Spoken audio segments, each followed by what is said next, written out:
Modern Love, the podcast, is supported by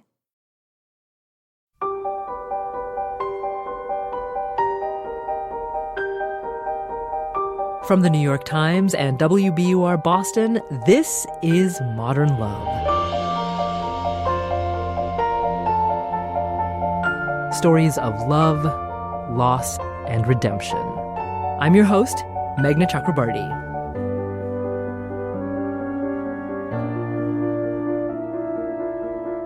"90 days may not seem like a terribly long time, but for Brooke Reinhardt, it was the exact amount of time when her beautiful life, her marriage, new house, and plans to start a family all came to a complete stop. You may know Anna Chlumsky from the popular HBO comedy Veep. She reads us Brooke Reinhardt's essay, Sharing the Shame After My Arrest. We had been married for just over a year when the FBI showed up at our house at 6 a.m. and arrested me.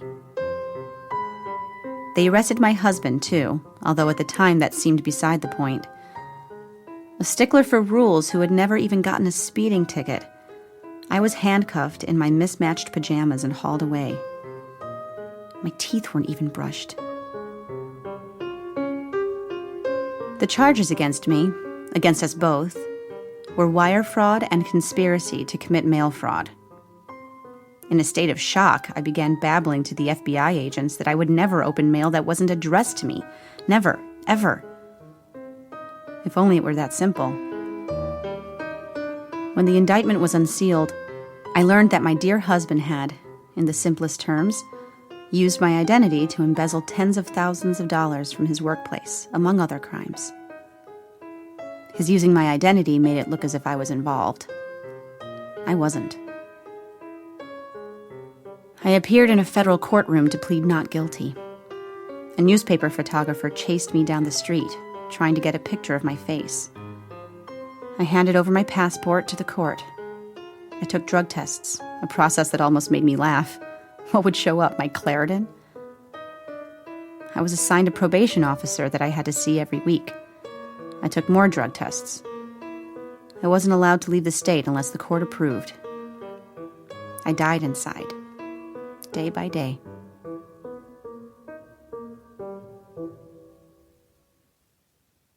I vacated the beautiful house my husband and I had bought 8 months earlier, leaving my clothes and the new kitchen gadgets for my bridal shower, leaving the new neighborhood where I had begun to make friends, and leaving my husband.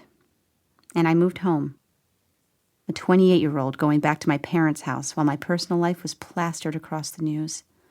Everyone saying I had conspired to commit crimes. At first, my husband tried to communicate with me, tried to apologize, but my lawyer contended it was unwise to be in touch given the charges. So my contact with my husband, my love of 5 years, ceased completely. The federal charges were held against me for 90 days. That might not sound like a long time when discussing, say, party plans. But when facing criminal charges, losing your home and leaving the man you loved, or thought you loved, because after all, who was he really? Without so much as a word of goodbye. When that's your life, 90 days is an eternity.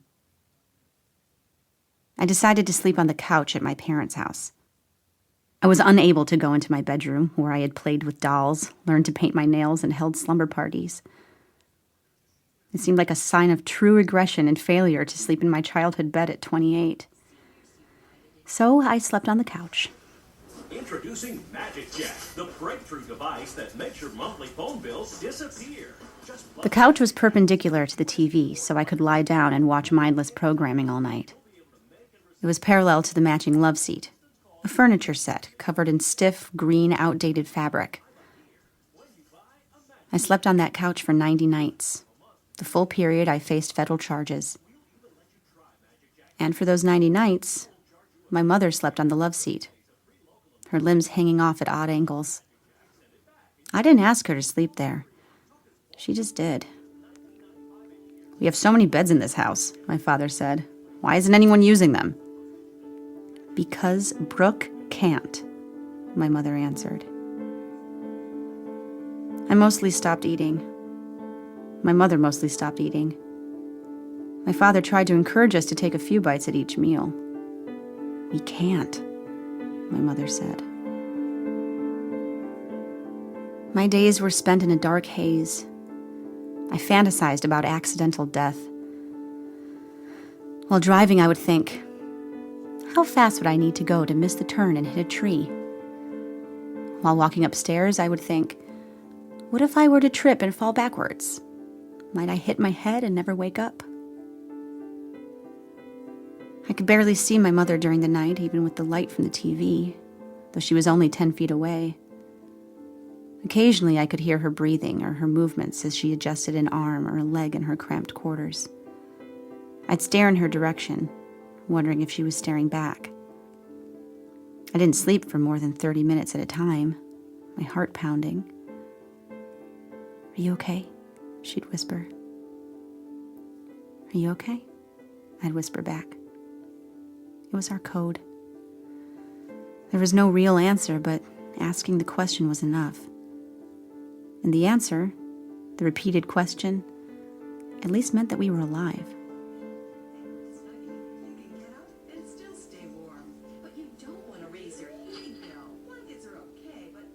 During those nights, we learned about infomercial inventions, from Snuggies to Magic Jacks, and discussed their merits and pitfalls each morning. "A blanket with sleeves?" I said. "Have you ever thought you were so cold you couldn't move your arm out from under your blanket to grab your coffee?" The buzz of the television filled our nights. "Are you okay? Are you okay?"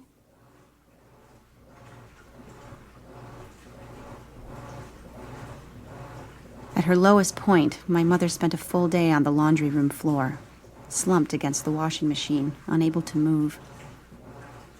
The severity of my situation had consumed her. Her heart had broken so severely that her body and mind broke too.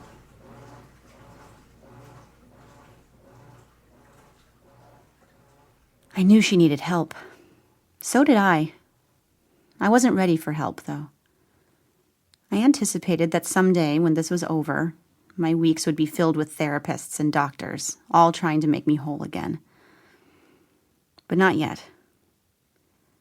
So I helped my mother look up psychiatrists on her insurance plan. We drove 30 miles to her first and only appointment. I waited outside. On the way home, she recounted how the psychiatrist had asked her to make goals. Her main goal, my mother said, was to stop making this about her. She felt guilty, that her grief was somehow stealing the show. But my mother's making this about her was actually saving me. To know that someone loved me so much, was willing to feel my pain so intensely that it kept her on the laundry room floor for a day, made me feel encased in a bubble of protection. I began to wonder if sadness was this finite thing, a big black mass of which there was only so much in the world. If so, my mother was sharing it with me so that I did not have to bear the full weight. The more she took, the more she was unable to eat and sleep, and the faster her heart raced, the less of it there was for me. It wasn't just my mother who came to my rescue during those months, and the many months after I navigated a painful divorce, sold my new house, lost many possessions and much of my money. It was my father, too, who made sure I kept moving forward and didn't give up. It was my friend from high school and her husband who dubbed their home the halfway house, a place where I was welcome at any time. It was my college roommate who flew from St. Louis to help me clean my house so I could sell it, and a sorority sister in Canada who sent me a dozen emails every day to keep my mind occupied. It was many of the people in the small town where I grew up who sent endless cards, flowers, and food, each trying to show love and support. Until, after 90 days, the charges against me were dropped. My husband pleaded guilty and was sentenced to prison.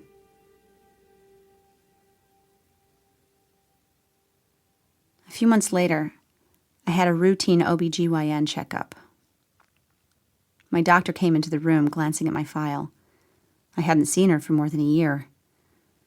When I was arrested, it had saturated local news coverage. Everyone knew, or so it seemed to me, and I grew accustomed to averting my eyes, to feeling that familiar shame and humiliation whenever I went out in public. But somehow my doctor had missed the news. Seeing her friendly expression, I could tell she had no idea. "Hi, Brooke," she said, smiling. "So, when you were here last year, you said you might want to try to get pregnant around this time." I went numb. She was right. I had been here in my newlywed bliss talking about babies and prenatal vitamins. I stared at her. "Something bad happened to me," I said, unsure of how to begin. But then it all came out.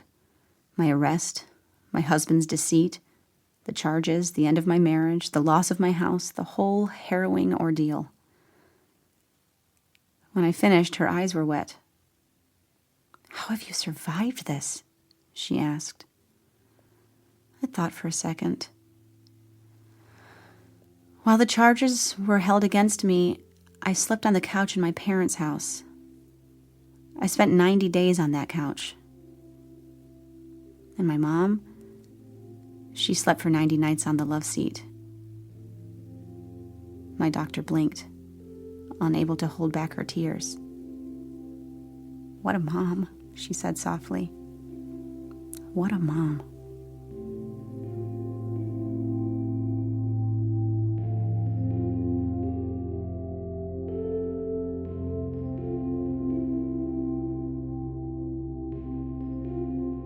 Anna Chlumsky, reading Brooke Reinhardt's essay, Sharing the Shame After My Arrest. We'll hear from Brooke and her mom in a minute.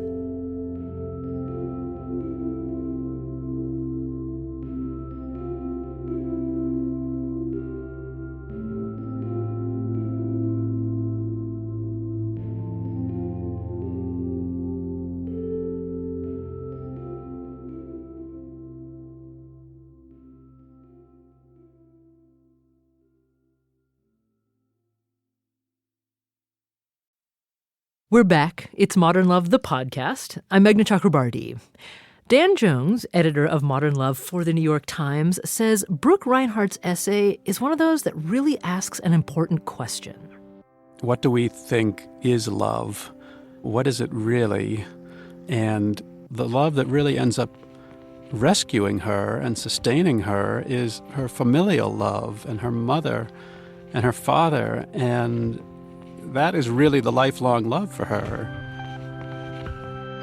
Well, we talked to Brooke's mom, Jo, and Jo says she'll never forget when Brooke, half crying, half laughing, looked at her and said, "Mom, we don't have any practice at this." Jo says the family had lived a charmed life until then, so we asked her if she ever doubted her daughter's innocence. I know her. I knew she couldn't have done such a thing.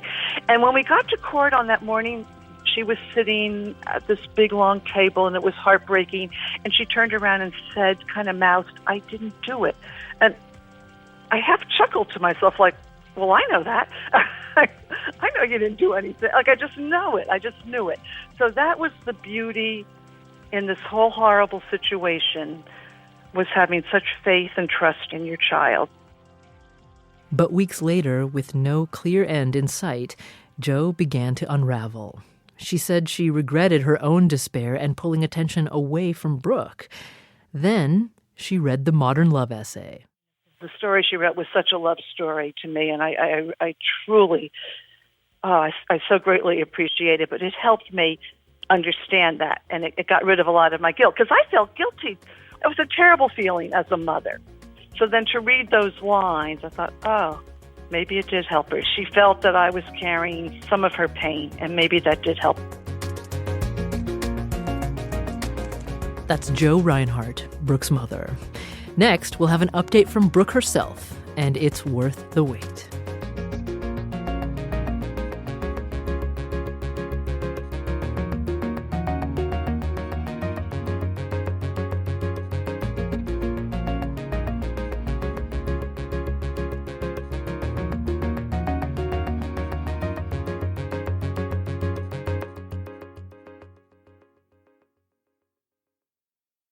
Well, how is Brooke Reinhardt doing today?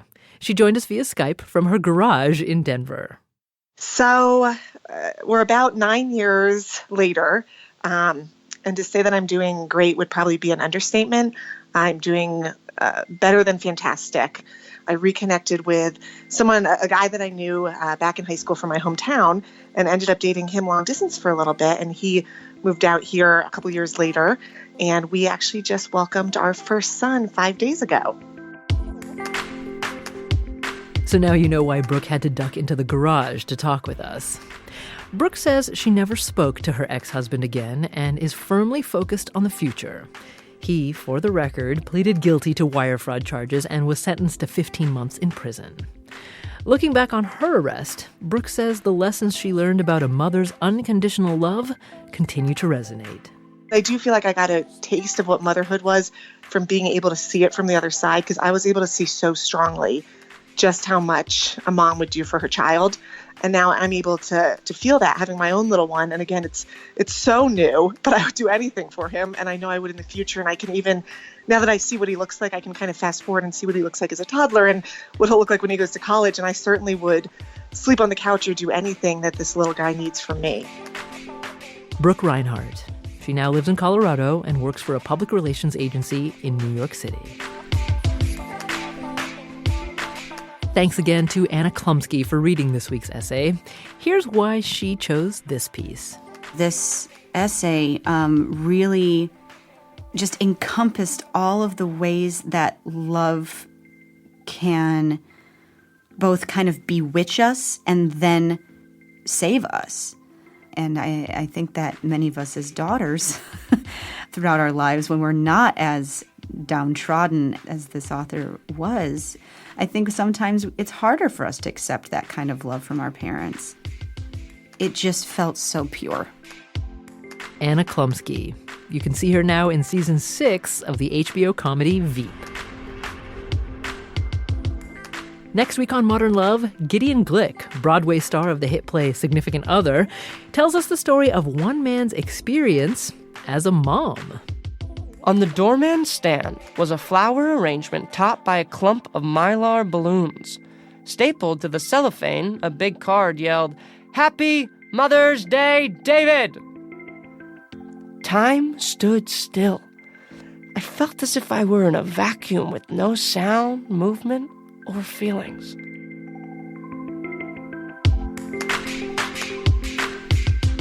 Modern Love is a production of The New York Times and WBUR, Boston's NPR station. It's produced, directed, and edited by Jessica Alpert, John Parati, and Amory Sievertson.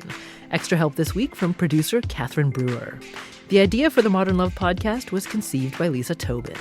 Iris Adler is our executive producer. Daniel Jones is the editor of Modern Love for The New York Times and advisor to the show. Music for the podcast, courtesy of APM. I'm Meghna Chakrabarti.